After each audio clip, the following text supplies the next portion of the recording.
ನಮಸ್ತೆ ವೀಕ್ಷಕರೇ, PR ಅಕಾಡೆಮಿಗೆ ಸ್ವಾಗತ. ನೀವೇನಾದರೂ ಸರ್ಕಾರಿ ಹುದ್ದೆಯನ್ನ ಹುಡುಕ್ತಾ ಇದ್ದೀರಾ ಅಂತ ಹೇಳಿದ್ರೆ ವರ್ಷಕ್ಕೆ 20 ಲಕ್ಷ ರೂಪಾಯಿಂದ ಹಿಡಿದು 1 ಕೋಟಿ ರೂಪಾಯಿ ತನಕ ಸ್ಯಾಲರಿ ಸಿಗುವಂತಹ ಜಾಬ್ ಡೀಟೇಲ್ಸ್ನ ನಿಮಗೋಸ್ಕರ ತಗೊಂಡ್ಬಂದಿದ್ದೀವಿ. ಇದು ಯಾವ ಸರ್ಕಾರಿ ಹುದ್ದೆ, ಹೇಗೆ ಅರ್ಜಿ ಹಾಕೋಬೇಕು, ವಯೋಮಿತಿ, ಎಜುಕೇಷನ್ ಕ್ವಾಲಿಫಿಕೇಶನ್ ಎಲ್ಲದರ ಬಗ್ಗೆ ಡೀಟೇಲ್ಸ್ ತಿಳ್ಕೋಬೇಕು ಅಂದರೆ ವಿಡಿಯೋನ ಕೊನೆ ತನಕ ನೋಡಿ. ಹಾಗೆ ನಮ್ಮ ಚಾನಲ್ನ ಸಬ್ಸ್ಕ್ರೈಬ್ ಆಗಿಲ್ಲ ಅಂದರೆ ಇವಾಗಲೇ ಸಬ್ಸ್ಕ್ರೈಬ್ ಆಗಿ. ಪ್ರತಿದಿನನೂ ನಿಮಗೆ ಗೌರ್ಮೆಂಟ್ ಜಾಬ್ ಡೀಟೇಲ್ಸ್ನ ತಲುಪಿಸ್ತೀವಿ. ಹಾಗೆ ಅದರ ಪಕ್ಕದಲ್ಲೇ ಇರೋ ಬೆಲ್ಲೈಕನ್ನ ಕೂಡ ಪ್ರೆಸ್ ಮಾಡಿ. ವಿಡಿಯೋ ಅಪ್ಲೋಡ್ ಆಗಿದ ತಕ್ಷಣ ನಿಮಗೆ ನೋಟಿಫಿಕೇಶನ್ ಬರುತ್ತೆ. ಇವಾಗ ವಿಡಿಯೋನ ಶುರು ಮಾಡೋಣ. SBI ಅಂತ ಹೇಳಿದ್ರೆ ಸ್ಟೇಟ್ ಬ್ಯಾಂಕ್ ಆಫ್ ಇಂಡಿಯಾದವರು ಹುದ್ದೆಗಳಿಗೆ ಅರ್ಜಿಯನ್ನ ಕರೆದಿದ್ದಾರೆ.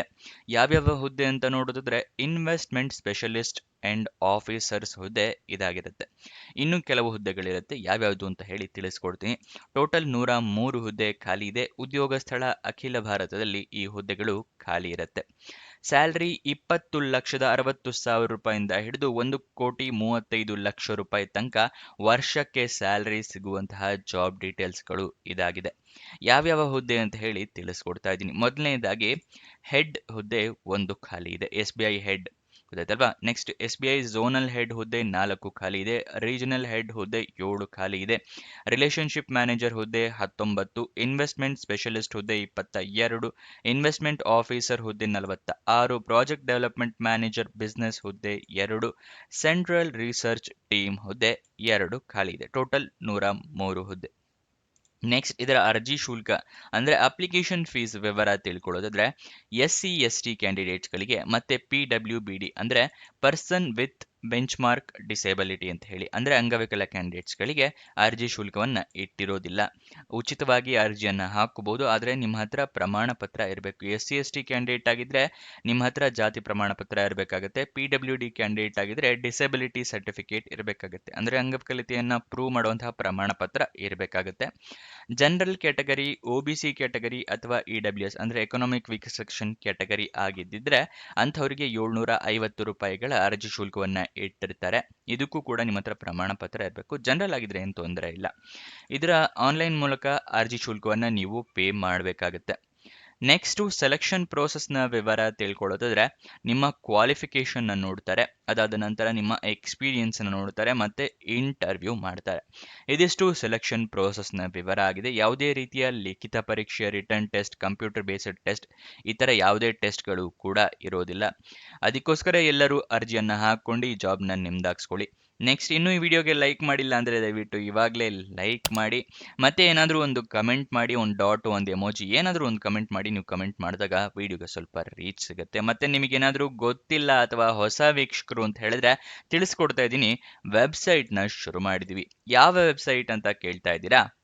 ನಮ್ಮದೇ ವೆಬ್ಸೈಟ್ ಕಂಡ್ರಿ, prgovernmentjobs.com ಅಂತ ಹೇಳಿ, ಅಂದರೆ prgovtjobs.com ಅಂತ ಹೇಳಿ ನಿಮಗೆ ಹೊಸ ವೆಬ್ಸೈಟ್ನ ಕ್ರಿಯೇಟ್ ಮಾಡಿದ್ದೀವಿ. ಇದರ ಲಿಂಕು ಡಿಸ್ಕ್ರಿಪ್ಷನ್ ಮತ್ತು ಕಮೆಂಟ್ ಬಾಕ್ಸ್ನಲ್ಲಿ ಕೊಟ್ಟಿದ್ವಿ. ಏನಕ್ಕೆ ವೆಬ್ಸೈಟ್ ಕ್ರಿಯೇಟ್ ಮಾಡಿದ್ದೀವಿ ಅಂದರೆ ಯೂಟ್ಯೂಬ್ನಲ್ಲಿ 2-3 ಜಾಬ್ ಡೀಟೇಲ್ಸ್ ತಿಳಿಸ್ಕೊಡ್ಬೋದು ಪ್ರತಿದಿನಕ್ಕೆ. ಆದರೆ ವೆಬ್ಸೈಟ್ ಕ್ರಿಯೇಟ್ ಮಾಡಿದರೆ ಪ್ರತಿದಿನಕ್ಕೆ ಹಲವಾರು ಜಾಬ್ ಡೀಟೇಲ್ಸ್ನ ತಿಳಿಸ್ಕೊಡ್ಬೋದು ಅಂತೇಳಿ ಕ್ರಿಯೇಟ್ ಮಾಡಿದ್ವಿ. ಇದನ್ನ ಸದುಪಯೋಗ ಪಡಿಸ್ಕೊಳ್ಳಿ. ಅದರ ಕಮೆಂಟ್ ಬಾಕ್ಸು ಅಥವಾ ಡಿಸ್ಕ್ರಿಪ್ಷನ್ ಇಂದ ಕ್ಲಿಕ್ ಮಾಡಿದ್ರೆ ಈ ರೀತಿ ಒಂದು ಪೇಜ್ ಓಪನ್ ಆಗುತ್ತೆ ನಮ್ಮ ವೆಬ್ಸೈಟ್ದು. ಇಲ್ಲಿ ಕರ್ನಾಟಕ ಗೌರ್ಮೆಂಟ್ ಜಾಬ್ಸು, ಇಲ್ಲಿ central government 10th pass 12th pass degree jobs, ಈ ಥರ ಹಲವಾರು ಕೆಟಗರಿಯ ಜಾಬ್ಸ್ ಇದೆ. ನಿಮ್ಮ ಎಜುಕೇಷನ್ ಕ್ವಾಲಿಫಿಕೇಷನ್ಗೆ ಯಾವ್ದು ಸೂಟ್ ಆಗುತ್ತೆ ನೋಡಿ ಅದನ್ನು ಕ್ಲಿಕ್ ಮಾಡ್ಕೊಳ್ಳಿ. ಸ್ಕ್ರೋಲ್ ಡೌನ್ ಮಾಡಿದ್ರೆ ಕನ್ನಡದಲ್ಲಿ ಕೂಡ ಬಟನ್ಸ್ಗಳನ್ನ ಕೊಟ್ಟಿದ್ದೀವಿ. ಕನ್ನಡ, ಇಂಗ್ಲೀಷ್ ಯಾವುದ್ರಲ್ಲಿ ಬೇಕಾದರೂ ಕ್ಲಿಕ್ ಮಾಡಬಹುದು. ಸ್ಕ್ರೋಲ್ ಡೌನ್ ಮಾಡಿದ್ರೆ ಇಲ್ಲಿ Karnataka government jobs, central government 10th pass ಜಾಬ್ಸ್ನ ಲಿಸ್ಟ್ಗಳನ್ನ ಕೊಟ್ಟಿದ್ದೀವಿ. ಇಲ್ಲಿ ಎಲ್ಲ ಲಿಸ್ಟ್ನ ನೋಡ್ಕೋಬೋದು. ಇಲ್ಲಿ ಸ್ಕ್ರೋಲ್ ಡೌನ್ ಮಾಡ್ಕೊಂಡು ನೋಡ್ಕೋಬಹುದು. ಮೊಬೈಲ್ನಲ್ಲಿ ಆಗಿದ್ರು ಅಷ್ಟೇ ಇದನ್ನು ಸ್ಕ್ರೋಲ್ ಡೌನ್ ಮಾಡಿದ್ರೆ ನಿಮಗೆ ಡೀಟೇಲ್ಸ್ ಸಿಗುತ್ತೆ. ಕೆಳಗಡೆ ಮೋರ್ ಜಾಬ್ಸ್ ಅಂತಿದೆಯಲ್ಲ, ಇದನ್ನು ಕ್ಲಿಕ್ ಮಾಡಿದ್ರೆ ಇನ್ನೂ ಹಲವಾರು ಜಾಬ್ಸ್ ಓಪನ್ ಆಗುತ್ತೆ. ಕರ್ನಾಟಕ ಗೌರ್ಮೆಂಟಿಂದು, ಸೆಂಟ್ರಲ್ ಗೌರ್ಮೆಂಟ್ ಮತ್ತು 10th ಪಾಸ್ ಜಾಬ್ಸಿಂದು ಹಲವಾರು ಜಾಬ್ಸ್ ಡೀಟೇಲ್ಸ್ ಓಪನ್ ಆಗುತ್ತೆ. ಅದನ್ನು ಪಡ್ಕೊಳ್ಳಿ ಯಾವ ಜಾಬ್ ಡೀಟೇಲ್ಸ್ ಬೇಕು ಅಂತ. ಆದರೆ ನೀವು ಕೇಳ್ಬೋದು, ಈ ವೆಬ್ಸೈಟ್ನಲ್ಲಿ ಜಾಬ್ ಡೀಟೇಲ್ಸ್ ಅಪ್ಲೋಡ್ ಆಗಿದ ತಕ್ಷಣ ನಿಮಗೆ ಹೇಗೆ ಗೊತ್ತಾಗುತ್ತೆ ಅಂತ ಹೇಳಿದ್ರೆ, ನಾವು ನಿಮಗೆ ವಾಟ್ಸಪ್ ಮತ್ತು ಟೆಲಿಗ್ರಾಮ್ ಚಾನಲ್ನಿಂದ ಲಿಂಕ್ನ ಪ್ರೊವೈಡ್ ಮಾಡ್ತೀವಿ. ಸೊ ಅದನ್ನು ಫಾಲೋ ಮಾಡಿ. ಡಿಸ್ಕ್ರಿಪ್ಷನ್ನು ಮತ್ತು ಕಮೆಂಟ್ ಬಾಕ್ಸ್ನಲ್ಲಿ ಈ ಸೋಷಿಯಲ್ ಮೀಡಿಯಾ ಚಾನಲ್ಸ್ನ ಲಿಂಕ್ ಕೊಟ್ಟಿದ್ದೀನಿ ಡಿಸ್ಕ್ರಿಪ್ಷನ್ನಲ್ಲಿ. ಅಲ್ಲಿಂದ ಕ್ಲಿಕ್ ಮಾಡಿದ್ರೆ ನೀವು ಟೆಲಿಗ್ರಾಮ್ನ ಜಾಯ್ನ್ ಆಗ್ಬೋದು. ಅಲ್ಲಿಂದನೇ ಕ್ಲಿಕ್ ಮಾಡಿ ವಾಟ್ಸಪ್ ಚಾನಲ್ನ ಕೂಡ ಜಾಯ್ನ್ ಆಗ್ಬೋದು. ಪ್ರತಿದಿನ ಜಾಬ್ ಡೀಟೇಲ್ಸ್ ಅಪ್ಲೋಡ್ ಆಗಿದ ತಕ್ಷಣ ಈ ಜಾಬ್ ಡೀಟೇಲ್ಸ್ ಅಪ್ಲೋಡ್ ಆಗಿದೆ, ಇದರ ಲಿಂಕ್ ಅಂತ ಹೇಳಿ ನಿಮಗೆ ಪ್ರೊವೈಡ್ ಮಾಡ್ತೀವಿ. ಮತ್ತು ಕೊನೆ ದಿನಾಂಕ ಹತ್ತಿರ ಬರ್ತಿದ್ದಾಗೆ ಈ ಜಾಬ್ಸ್ ಕೊನೆಗೊಳ್ತಾ ಇದೆ ಅಂತ ಹೇಳಿ ಅದರ ಲಿಂಕ್ ಕೊಡ್ತೀವಿ. ನೀವು ಆದಷ್ಟು ಬೇಗ ಅರ್ಜಿಯನ್ನು ಹಾಕ್ಕೊಳ್ಳೋಕ್ಕೆ ಹೆಲ್ಪ್ ಆಗುತ್ತೆ. ವಾಟ್ಸಪ್ ಮತ್ತು ಟೆಲಿಗ್ರಾಮ್ನ ಜಾಯ್ನ್ ಆಗೋದು ಮರಿಬೇಡಿ. ಇವಾಗ ಪ್ರತಿಯೊಂದು ಜಾಬ್ಗೆ ಎಷ್ಟೆಷ್ಟು ಸ್ಯಾಲರಿ ಇದೆ ಅಂತ ಹೇಳಿ ಸ್ಪೆಸಿಫಿಕ್ ಆಗಿ ತಿಳ್ಕೊಳ್ಳೋಣ. SBI ಹೆಡ್ ಹುದ್ದೆಗೆ 1,35,00,000 ರೂಪಾಯಿ, ಇದು ವರ್ಷದ ಸ್ಯಾಲರಿ ಆಗಿರುತ್ತೆ ಎಲ್ಲದೂ. ಓಕೆನಾ, 1,35,00,000 ರೂಪಾಯಿ ಸ್ಯಾಲ್ರಿ ಇರುತ್ತೆ. ಝೋನಲ್ ಹೆಡ್ ಹುದ್ದೆಗೆ 97 ಲಕ್ಷ ರೂಪಾಯಿ ಸ್ಯಾಲ್ರಿ ಇರುತ್ತೆ. ರೀಜನಲ್ ಹೆಡ್ ಹುದ್ದೆಗೆ 66,40,000 ರೂಪಾಯಿ ಇರುತ್ತೆ. ರಿಲೇಶನ್ಶಿಪ್ ಮ್ಯಾನೇಜರ್ ಹುದ್ದೆಗೆ 51,80,000 ರೂಪಾಯಿ ಇರುತ್ತೆ. ಇನ್ವೆಸ್ಟ್ಮೆಂಟ್ ಸ್ಪೆಷಲಿಸ್ಟ್ ಹುದ್ದೆಗೆ 44,50,000 ರೂಪಾಯಿ ಇರುತ್ತೆ. ಇನ್ವೆಸ್ಟ್ಮೆಂಟ್ ಆಫೀಸರ್ ಹುದ್ದೆಗೆ 27,10,000 ರೂಪಾಯಿ ಇರುತ್ತೆ. ಪ್ರಾಜೆಕ್ಟ್ ಡೆವಲಪ್ಮೆಂಟ್ ಮ್ಯಾನೇಜರ್ ಬಿಸ್ನೆಸ್ ಹುದ್ದೆಗೆ 30 ಲಕ್ಷ ರೂಪಾಯಿ 10,000 ರೂಪಾಯಿ ಸ್ಯಾಲ್ರಿ ಇರುತ್ತೆ. ಸೆಂಟ್ರಲ್ ರಿಸರ್ಚ್ ಟೀಮ್ ಹುದ್ದೆಗೆ 20,60,000 ರೂಪಾಯಿ ಸ್ಯಾಲ್ರಿ ಇರುತ್ತೆ. ಇದಿಷ್ಟು ವರ್ಷದ ಸ್ಯಾಲ್ರಿ. ನೆಕ್ಸ್ಟ್ ಅರ್ಜಿಯನ್ನು ಹೇಗೆ ಹಾಕ್ಕೊಳ್ಳೋದು ಅನ್ನೋದರ ವಿವರ ತಿಳಿಸ್ಕೊಡ್ತಾ ಇದ್ದೀನಿ, ನೋಡ್ಕೊಳ್ಳಿ. ನೀವು ಆನ್ಲೈನ್ ಮುಖಾಂತರ ಅರ್ಜಿಯನ್ನು ಹಾಕೋಬೇಕಾಗುತ್ತೆ. ಆನ್ಲೈನ್ ಮುಖಾಂತರ ಅರ್ಜಿ ಹಾಕೊಳ್ಳೋಕ್ಕೂ ಮುಂಚೆ ನೋಟಿಫಿಕೇಶನ್ನ ಓದ್ಕೊಳ್ಳಿ, ಏನೇನು ಎಲಿಜಿಬಿಲಿಟಿ ಕ್ರೈಟೀರಿಯಾ ಇದೆ ಅಂತ ತಿಳ್ಕೊಂಡ ನಂತರ ಅರ್ಜಿಯನ್ನು ಹಾಕ್ಕೊಳ್ಳಿ. ಯಾವುದಾದ್ರೂ ಒಂದು ಎಲಿಜಿಬಿಲಿಟಿ ಕ್ರೈಟೀರಿಯಾ ನೀವು ಮಿಸ್ ಮಾಡಿದ್ರೂ ಕೂಡ ಅಪ್ಲಿಕೇಶನ್ ರಿಜೆಕ್ಟ್ ಮಾಡ್ತಾರೆ. ಅದಕ್ಕೋಸ್ಕರ ಫುಲ್ ಚೆಕ್ ಮಾಡ್ಕೊಳ್ಳಿ. ಅದರ ಲಿಂಕು ಮತ್ತು ಅಪ್ಲಿಕೇಶನ್ ಲಿಂಕ್ ಎರಡನ್ನು ಕೂಡ ನೀವು ಹಿಂಗೆ ಪ್ರೊವೈಡ್ ಮಾಡ್ತೀವಿ. ಓಕೆನಾ. ನೆಕ್ಸ್ಟ್ ಆನ್ಲೈನ್ ಅಪ್ಲಿಕೇಶನಲ್ಲಿ ನಿಮ್ಮ ಇಮೇಲ್ ID ಮೊಬೈಲ್ ನಂಬರ್ನ ಕರೆಕ್ಟಾಗಿ ಮೆನ್ಷನ್ ಮಾಡಿ. ನಿಮಗೆ ಇಂಟರ್ವ್ಯೂಗೆ ಕರೆಯೋದಾದರೆ ಅಥವಾ ನಿಮಗೆ ಜಾಬ್ ಸಿಕ್ಕರೆ ಇನ್ಫಾರ್ಮೇಷನ್ ಕೊಡೋದಾದರೆ ಇಮೇಲ್ ಅಥವಾ SMS ಮುಖಾಂತರ ಕೊಡ್ತಾರೆ ಅವರು, ಅದಕ್ಕೋಸ್ಕರ. ನೆಕ್ಸ್ಟ್ ಯಾವ್ಯಾವ ಡಾಕ್ಯುಮೆಂಟ್ ಬೇಕು ಅಂತ ಹೇಳ್ತಾ ಇದ್ದೀನಿ. ಮೊದಲನೇದಾಗಿ ಎಜುಕೇಷನ್ ಕ್ವಾಲಿಫಿಕೇಷನ್ಗೆ ನಿಮ್ಮ ಮಾರ್ಕ್ಸ್ ಕಾರ್ಡು, ಸರ್ಟಿಫಿಕೇಟ್ಸು ಎಲ್ಲ ಬೇಕಾಗುತ್ತೆ. ನಿಮ್ಮ ಪಾಸ್ಪೋರ್ಟ್ ಸೈಜ್ ಫೋಟೋಗ್ರಾಫು ಮತ್ತು ನಿಮ್ಮ ರೆಸ್ಯೂಮೆ ಮತ್ತು ನಿಮಗೇನಾದರೂ ಎಕ್ಸ್ಪೀರಿಯನ್ಸ್ ಇದ್ದರೆ ಎಕ್ಸ್ಪೀರಿಯನ್ಸ್ ಸರ್ಟಿಫಿಕೇಟು. ID ಪ್ರೂಫ್ ಬೇಕಾಗುತ್ತೆ, ಆಧಾರ್ ಕಾರ್ಡ್, ವೋಟರ್ ID ಅಥವಾ ಪಾನ್ ಕಾರ್ಡು. ಏಜ್ ಪ್ರೂಫಿಗೆ SLC ಮಾರ್ಕ್ಸ್ ಕಾರ್ಡ್ ಅಥವಾ ಡೇಟ್ ಆಫ್ ಬರ್ತ್ ಸರ್ಟಿಫಿಕೇಟ್ ಇಟ್ಕೊಂಡಿರಿ. ನೆಕ್ಸ್ಟ್ ಆನ್ಲೈನ್ ಅಪ್ಲಿಕೇಶನ್ನಲ್ಲಿ ಹಾಕೋದ್ರಿಂದ ಎಲ್ಲ ಡಾಕ್ಯುಮೆಂಟ್ಸ್ನ ಸ್ಕ್ಯಾನರ್ಡ್ ಕಾಪೀಸ್ ಇಟ್ಕೊಳ್ಳಿ, ಪ್ರಿಂಟ್ಔಟ್ ತೊಗೊಂಡ್ರೆ ಉಪಯೋಗ ಆಗೋದಿಲ್ಲ. ಮೊಬೈಲ್ನಲ್ಲೇ ಅರ್ಜಿಯನ್ನು ಹಾಕ್ತೀರಾ ಅಂತ ಹೇಳಿದ್ರೆ ಎಲ್ಲ ಡಾಕ್ಯುಮೆಂಟ್ಸ್ದು ಫೋಟೋ ತೊಗೊಂಡು ಇಟ್ಕೊಳ್ಳಿ, ಕ್ಲಿಯರ್ ಆಗಿ ಕಾಣೋ ಥರ ಫೋಟೋ ಇರಬೇಕಾಗುತ್ತೆ.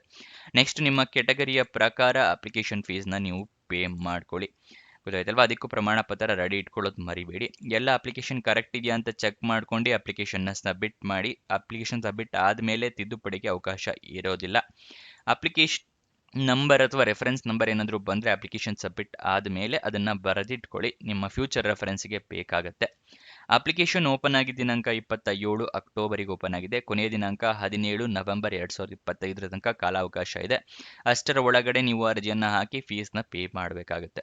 ಇವಾಗ ನಿಮಗೆ ಅಫಿಷಿಯಲ್ ನೋಟಿಫಿಕೇಶನ್ ಮತ್ತು ಆನ್ಲೈನ್ ಅಪ್ಲಿಕೇಶನ್ ಲಿಂಕ್ನ ಪ್ರೊವೈಡ್ ಮಾಡ್ತಾ ಇದ್ದೀನಿ, ತಿಳ್ಕೊಳ್ಳಿ.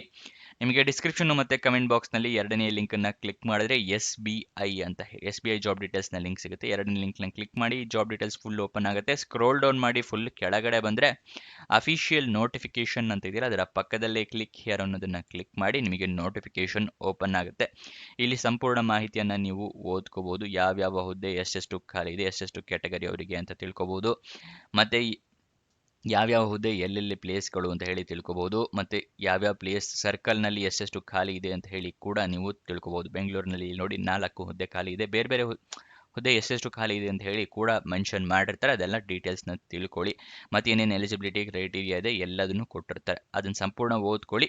ಅದಾದ ನಂತರ ಅಪ್ಲಿಕೇಶನ್ ಲಿಂಕ್ನ ಕೂಡ ತೋರಿಸ್ತಾ ಇದ್ವಿ. ಅಪ್ಲೈ ಆನ್ಲೈನ್ ಅಂದರೆ ಅದ್ರ ಕೆಳಗಡೆ ಇದೆಯಲ್ಲ ಅಪ್ಲೈ ಆನ್ಲೈನ್, ಅದ್ರ ಪಕ್ಕದಲ್ಲೇ ಕ್ಲಿಕ್ ಹಿಯರ್ ಅನ್ನೋದನ್ನು ಕ್ಲಿಕ್ ಮಾಡಿ, ನಿಮಗೆ ಇಲ್ಲಿ ಓಪನ್ ಆಗುತ್ತೆ ಡೀಟೇಲ್ಸ್, ಯಾವ್ಯಾವ ಹುದ್ದೆ ಓಪನ್ ಇದೆ, ವೇಕೆನ್ಸಿ ಇದೆ ಅಂತ ಹೇಳಿ ಕೊಟ್ಟಿದ್ದಾರೆ. ನೀವು ಮುಂಚೆನೇ ಲಾಗಿನ್ ಆಗಿದ್ದಿದ್ರೆ, ಮುಂಚೆ ಅದರ ಅಪ್ಲಿಕೇಶನ್ ಹಾಕಿದ್ದಿದ್ರೆ ಲಾಗಿನ್ ಇಫ್ ಆಲ್ರೆಡಿ ರಿಜಿಸ್ಟರ್ಡ್ ಅಂತಿದೆಯಲ್ಲ, ಇದನ್ನು ಕ್ಲಿಕ್ ಮಾಡಿ. ನೀವೇನಾದರೂ ರಿಜಿಸ್ಟರ್ ಆಗಿಲ್ಲ, ಇದು ಫಸ್ಟ್ ಟೈಮ್ ನೀವು ಹಾಕ್ತಾ ಇರೋದು ಅಂತ ಹೇಳಿದ್ರೆ click here for new registration ಅಂತಿದೆಯಲ್ಲ, ಇದನ್ನು ಕ್ಲಿಕ್ ಮಾಡಿ. ನೀವು ಕ್ಲಿಕ್ ಮಾಡಿದಾಗ ನಿಮಗೆ ಒಂದು ಪೇಜ್ ಓಪನ್ ಆಗುತ್ತೆ.